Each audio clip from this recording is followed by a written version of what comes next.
سلامونه یارانو، هسې خو د شپې 3 بجې کېدو والا دي، خو بیا هم دا خبر چونکې ضروري دی نو غږېږم ورباندې چې د ټویټر او ټسلا مالک ایلن مسک چې پخوا د پیپال مالک و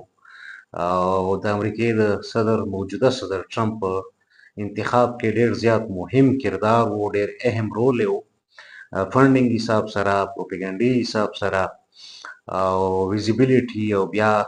دوج نومې اداره یې جوړه کړې وه، د اخراجاتو د کمولو کوششونه یې کړي وو. په هغه سلسله کې یو اس ایډ، وایس اف امریکا، سټوډنټس لون او دغسې د بهر نه د خلکو راتګ، فیملي سیسټم دپاره څه کارونه او د حکومت اخراجات کم کړي، کافي حده پورې کم کړي. بیا بهرحال ټرمپ هغه سره اړې ګړې راغې، ورسره اختلاف راله او د اختلاف شاته غټه وجه چې ونه هغه د عرب ملکونو سره د تیلو ډیل و. د تیلو د ډیل نه وروسته ټرمپ غوښتله چې ټسلا کارز یا الکتریک ویکلز چې کوم دي هغه ډسکرج کړي، یا ایټلیسټ سپورټ یې نه کړي، څنګه چې مخکې څنګه چې د ایلن مسک خواهش و ټرمپ هغسې سپورټ نه ورکوو. ځینې نور وجوهات هم کیدای شي، خو بهرحال بالاخر ایلن مسک په امریکا پارټي په نوم باندې خپل پولیټیکل جماعت یا سیاسي جماعت چې دی نو هغه یې لانچ کړ او دې دپاره یې پرون پول هم کړی په ټویټر باندې چې یاره جوړول پکار دی یو دریم جماعت که نه ټو پارټي رول نه د خلاصېدو دپاره، د ټو پارټي سیسټم نه د خلاصېدو دپاره دریم قوت پکار دی که پکار نه دی.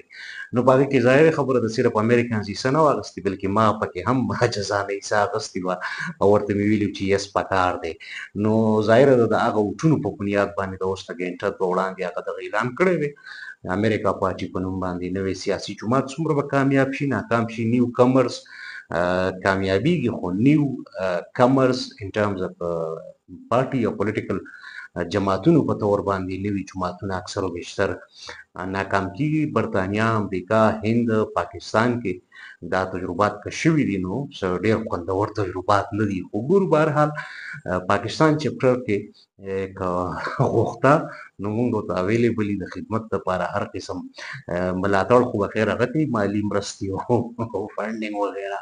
خو لکه موږ به اوس اخلاقي، سفارتي،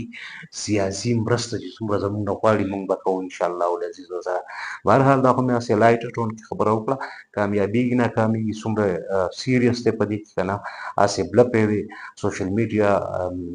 اټینشن سیکر هم دی، ظالم بچیان شاید نه جوړې، هسې اعلان یې کړی، هسې خلک پې سنسیشن یې پیدا کړی. سوشل میډیا سنسیشن، سوشل میډیا وایبس کریټ کول دا د ټرمپ او د ایلن مسک یو مشترکه خاصه ده. نو پورم بدن خبرې رانه اوږدې شوې، خو بهرحال دا د دنیا په سیاست کې یو ډېر لوی خبر دی.